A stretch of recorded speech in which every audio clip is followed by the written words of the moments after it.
Halo guys, ada peribahasa bilang bahwa Anda tidak punya kesempatan kedua untuk membuat kesan pertama. Seringkali kesan pertama datang dari kata-kata. Inilah topik pembahasan saya pada hari ini. Saya ingin menjelaskan tentang materi komunikasi digital. Kira-kira kalian udah tahu belum apa komunikasi digital itu? Ya, kalau belum, simak video saya baik-baik. Judul: Komunikasi Digital. Hari ini saya akan membahas tentang peran komunikasi digital, khususnya dalam kehidupan kita sebagai mahasiswa. Kita semua pasti sudah akrab banget dengan komunikasi digital. Apalagi sejak pembelajaran daring mulai jadi hal yang biasa. Lewat penelitian ini, kita akan melihat bagaimana teknologi komunikasi mempengaruhi cara kita belajar, berinteraksi, bahkan menyelesaikan tugas. Tapi nggak cuma itu, kita juga bakal lihat tantangan apa saja yang sering kita hadapi dalam komunikasi digital. Dan tentu saja, solusi apa saja yang bisa kita terapkan biar kuliah tetap lancar walaupun serba online. Yuk kita mulai dasarnya dulu. Apa itu komunikasi digital?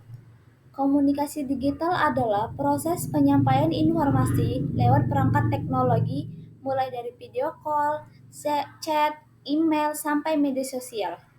Kita sebagai mahasiswa sangat bergantung pada bentuk komunikasi ini, terutama sejak pandemi yang bikin semua harus serba daring. Contohnya yaitu kuliah lewat Zoom, koordinasi kelompok di WhatsApp, sampai cari referensi tugas lewat YouTube atau Google Scholar. Komunikasi digital bikin kita tetap bisa terhubung walaupun nggak ketemu langsung. Tapi di balik kemudahannya ada tantangan juga, dan itu yang nanti akan kita bahas lebih dalam.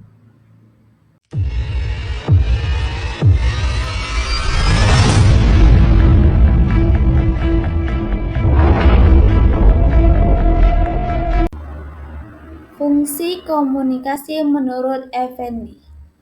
Komunikasi berfungsi untuk menginformasikan, mendidik, menghibur, dan mempengaruhi. Nah, menurut ahli komunikasi Prof. Effendi, komunikasi punya 4 fungsi utama, yaitu informatif, edukatif, rekreatif, dan persuasif. Informasi ini kayak dosen ngasih materi kuliah. Edukatif jelasnya. Komunikasi bisa mendidik, termasuk dari video pembelajaran di YouTube. Rekreatif artinya komunikasi juga bisa menghibur, misalnya saat kita ngobrol di grup sambil bercanda. Nah, persuasif itu penting banget. Contohnya waktu kita presentasi tugas dan harus meyakinkan teman atau dosen. Jadi, komunikasi itu nggak sederhana kirim pesan. Kita harus sadar apa tujuannya, apalagi dalam konteks akademik. Jenis komunikasi daring. Komunikasi daring dibagi menjadi 2. 1. Sinkron dan 2. Asinkron. Sinkron itu yang dilakukan secara real time kayak Zoom, Google Meet, atau live chat. Kita ngobrol langsung, saling balas saat itu juga, sedangkan asinkron itu dilakukan dalam waktu berbeda. Contohnya email atau forum diskusi. Kita kirim dulu, lalu orang lain balas nanti. Dua-duanya penting, tergantung kebutuhan. Kalau kita butuh diskusi cepat, pakai yang sinkron. Tapi kalau waktunya bentrok atau butuh waktu mikir, pakai asinkron lebih efektif. Media digital populer dalam pendidikan. Mahasiswa banyak menggunakan Google Meet, Zoom, WhatsApp, Instagram, YouTube untuk pembelajaran dan komunikasi. Kita pasti akrab banget sama aplikasi seperti Google Meet, Zoom, WhatsApp, YouTube, bahkan Instagram. Google Meet dan Zoom dipakai buat kuliah online. WhatsApp buat koordinasi tugas dan diskusi kelompok. YouTube jadi tempat belajar tambahan dari tutorial Excel sampai teori filsafat. Bahkan IG juga berguna. Misalnya kalau dosen atau kampus share info lewat story atau live. Intinya semua media ini bisa dimaksimalkan buat pendidikan asal kita tahu cara pakainya dengan bijak. Efektivitas komunikasi digital. Efektivitas komunikasi dipengaruhi oleh media, kualitas koneksi, kejelasan penyampaian, serta partisipasi mahasiswa. Komunikasi digital bisa sangat efektif, tapi syaratnya harus tepat. Pertama, pilih media yang sesuai. Kalau cuma diskusi ringan, WA cukup. Tapi kalau presentasi, ya harus Zoom. Kedua, jaringan internet harus stabil. Kalau putus-putus ya nggak bisa nyambung. Ketiga, partisipasi aktif. Kita harus rajin bertanya atau menjawab saat kuliah online. Jangan cuma duduk diam, itu bikin komunikasi jadi satu arah. Tambahkan juga visual seperti slide atau gambar untuk bantuan pemahaman. Efektivitas ditentukan oleh semua faktor itu. Komunikasi sebagai kebutuhan sosial.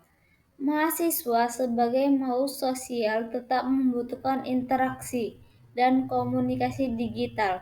Jadi, solusi saat tatap muka terbatas. Kita sebagai manusia itu makhluk sosial. Artinya butuh komunikasi. Nggak cuma soal akademik, tapi juga buat menjaga kesehatan mental dan emosi. Selama pandemi atau saat kuliah daring, banyak yang merasa kesepian karena kurang interaksi langsung. Nah, komunikasi digital jadi jembatannya. Kita tetap bisa ngobrol, curhat, diskusi, dan saling support.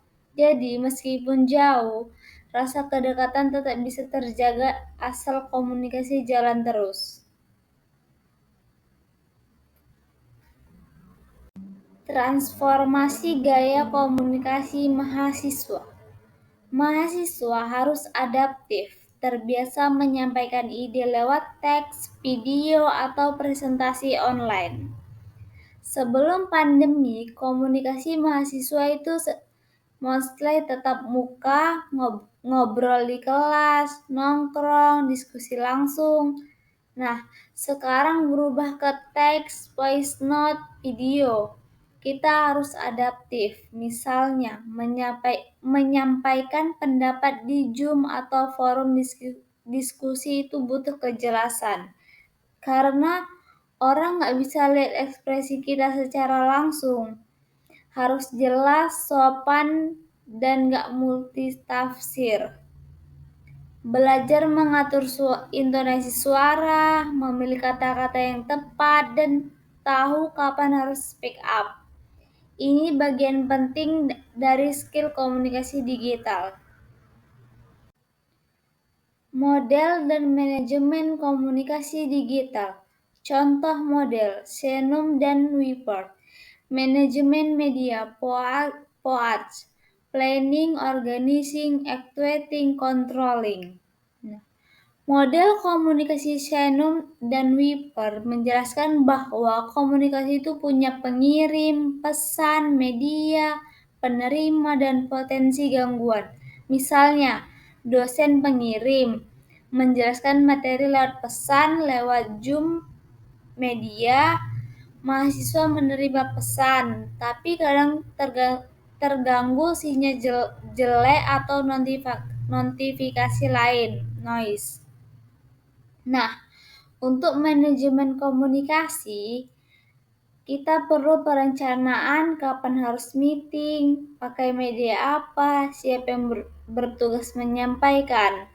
Ini penting apalagi kalau kita bikin konten kampus atau proyek kelompok online.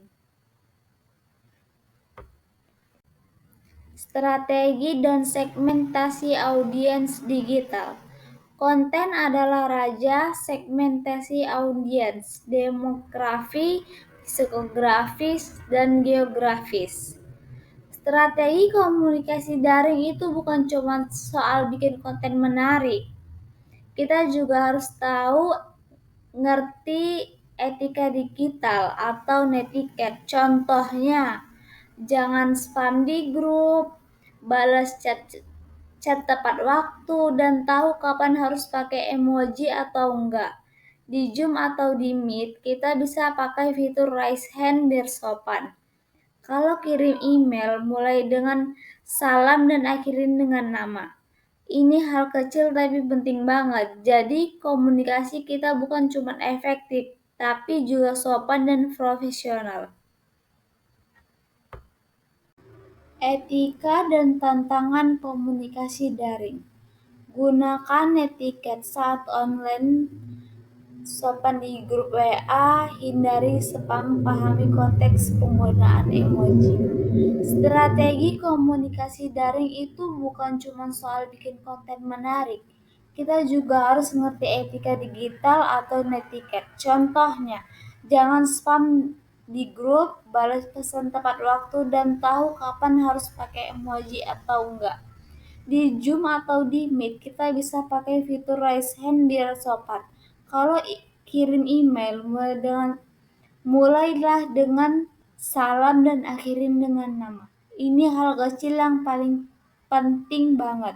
Jadi komunikasi kita bukan cuma untuk efektif, tapi juga sopan dan profesional. Pemahaman materi kurang optimal.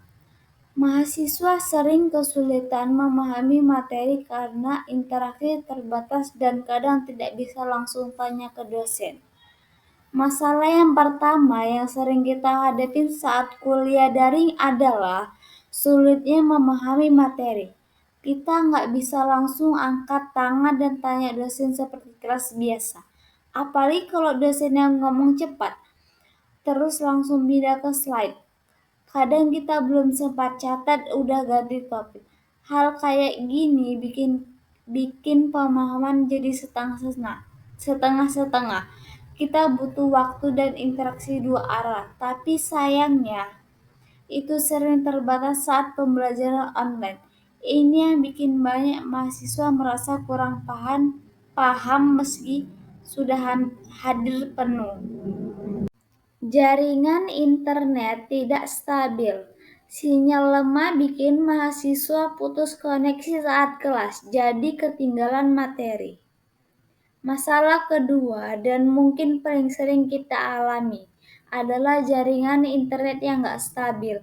Lagi fokus-fokusnya dengan dengar penjelasan, tiba-tiba koneksinya putus. Nah, pas balik ke Zoom udah pindah topik, rasanya tuh frustasi banget. Apalagi kalau itu materinya penting. Buat mahasiswa di daerah tertentu itu jadi tantangan berat. Bukan karena malas, tapi karena kendala teknis. Bahkan kadang sinyal kuat tapi Zoom-nya tetap lemot karena banyak orang yang pakai internet bareng di rumah.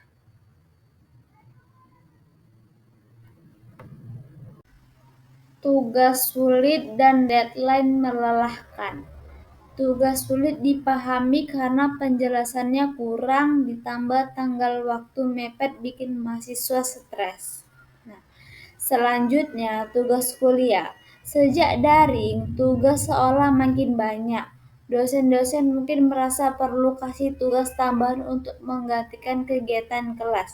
Tapi kadang, tugas berat dan waktu pengerjaannya mepet. Ini bikin mahasiswa kewalahan, apalagi kalau belum paham materinya. Akhirnya, tugas menjadi numpuk. Kita begadang terus dan tetap nggak maksimal hasilnya. Kalau ini terus-terusan terjadi, yang ada malah burnout.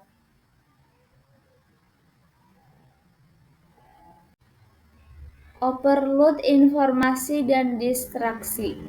Terlalu banyak info masuk via WA, IG, email kampus bikin mahasiswa sulit fokus. Nah, kita juga sering kena yang namanya overload informasi. Coba deh hitung berapa grup WA yang isinya tugas kuliah. Belum lagi email kampus, pengumuman di IG, Google Classroom, dan sebagainya. Informasi numpuk dan kadang malah saling tumpang tindih. Kita jadi bingung, mana yang harus dikerjain dulu, mana yang deadline-nya hari ini. Ditambah lagi godaan scroll TikTok atau buka YouTube makin sulit buat fokus. Etika komunikasi yang kabur, spam di grup, ghosting dalam diskusi kelompok, atau tone chat yang bikin salah paham. Nah, komunikasi daring kadang bisa bikin kita salah paham. Misalnya, ada yang kirim pesan pakai huruf kapital semua, kesannya kayak marah. Atau telat balas chat penting di grup, akhirnya satu tim jadi kesal. Ini semua soal etika komunikasi digital. Kita kadang lupa bahwa tulisan bisa ditafsirkan beda-beda tergantung orang yang baca. Padahal kalau tatap muka, ekspresi dan nada suara bisa bantu menjelaskan maksud kita. Masalah kuota internet.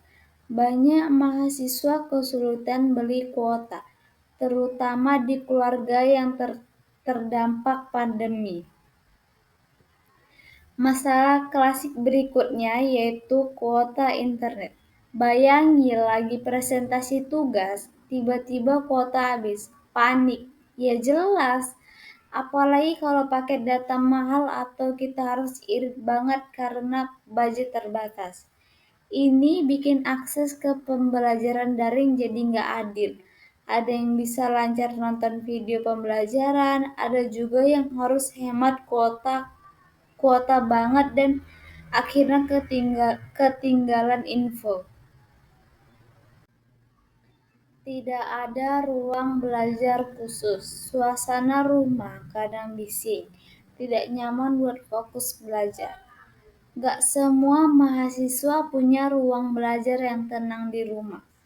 Ada yang belajar di ruang tamu sambil dengar TV, ada juga yang diganggu suara adik atau tetangga. Suasana ini jelas nggak ideal buat konsentrasi. Bahkan hal kecil kayak nggak punya meja belajar juga berpengaruh besar ke kenyamanan dan fokus. Belajar daring itu bukan cuma soal sinyal, tapi juga soal kondisi sekitar. Stres dan kelelahan mental. Belajar online terus-menerus bikin mahasiswa mudah lelah dan merasa jauh. Zoom fatigue itu nyata. Duduk di depan layar 4-5 jam tiap hari bikin capek. Bukan cuma fisik tapi juga mental. Mata pegel, punggung sakit, kepala pening, dan lebih dari itu, rasa bosan dan jenuh numpuk. Interaksi sosial yang minim juga bikin kita gampang stres kalau terus-terusan kayak gini. Bisa berujung ke masalah kesehatan mental yang serius.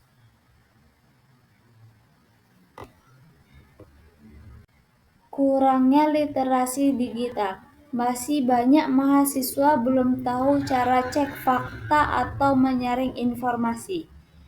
Banyak dari kita yang belum terbiasa memilah informasi digital. Misalnya, asal share info dari grup tanpa cek sumber, atau nggak tahu cara pakai tools seperti Google Calendar atau Drive. Literasi digital itu lebih dari sekedar bisa buka Zoom. Ini tentang bagaimana kita mengelola informasi, melindungi privasi, dan berperilaku bijak di dunia online. Kalau nggak ditingkatkan, kita bisa jadi korban hoaks atau malah menyebarkan tanpa sadar.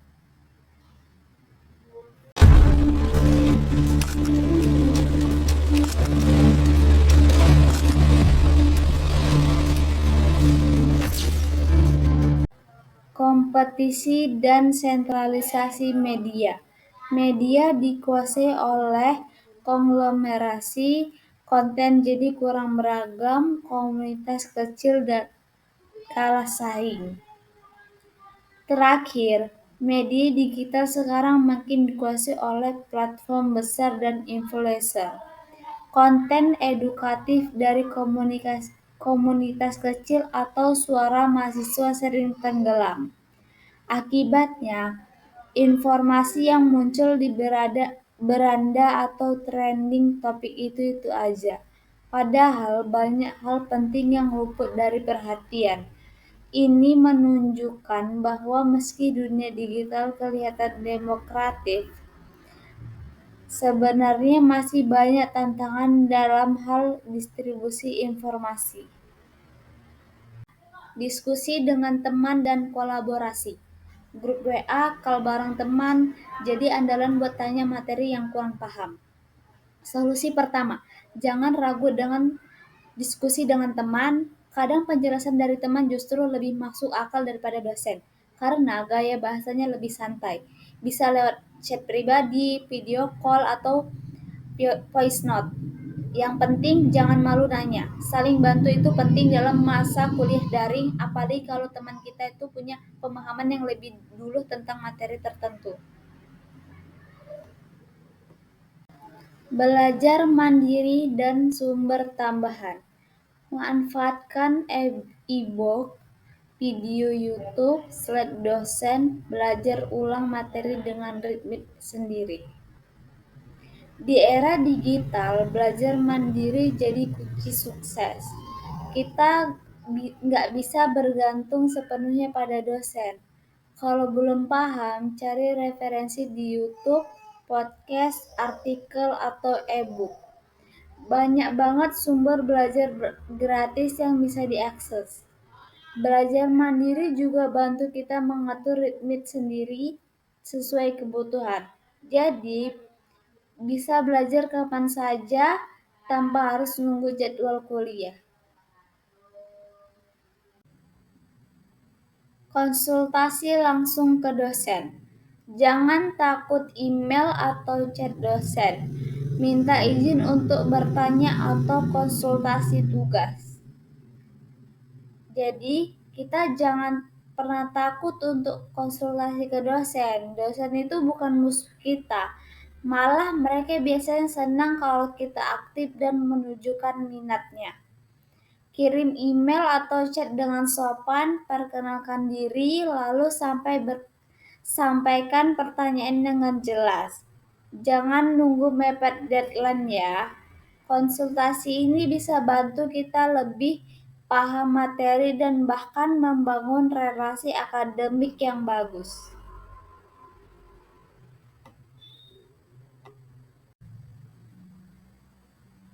Pilih lokasi internet stabil. Pergi ke tempat WiFi gratis seperti kafe atau kampus dengan tetap menjaga protokol kesehatan. Kalau sinyal di rumah sering bermasalah, cari alternatif lokasi yang punya koneksi internet stabil. Bisa ke kampus atau kafe, tapi pastikan tetap jaga protokol kesehatan. Yang penting kita tetap ikut kelas atau presentasi tanpa gangguan. Kadang pindah tempat belajar juga bisa bantu kita jadi ganti suasana biar lebih semangat. Manfaatkan fitur rekaman kelas. Simpan dan tonton ulang kelas Zoom atau Meet buat review menjelang ujian. Fitur record di Zoom atau Google Meet bisa sangat membantu. Kalau dosen izinkan, rekam saja sesi kelasnya. Rekaman ini bisa ditonton ulang saat kita belajar atau menjelang ujian. Selain itu, bisa juga jadi referensi buat bantu teman yang ketinggalan kelas. Tapi ingat, simpan dan gunakan rekaman ini secara bijak ya. Jangan sebar sembarangan. Atur waktu dengan teknik belajar. Gunakan Pomodoro atau aplikasi seperti Focus To Do buat belajar lebih produktif. Coba terapkan teknik manajemen waktu seperti Pomodoro, yaitu 25 menit belajar fokus, 5 menit istirahat. Setelah 4 siklus, ambil istirahat lebih panjang. Ini bantu kita tetap fokus tanpa merasa terlalu lelah. Bisa juga bikin to-do list harian atau mingguan, supaya tugas nggak numpuk.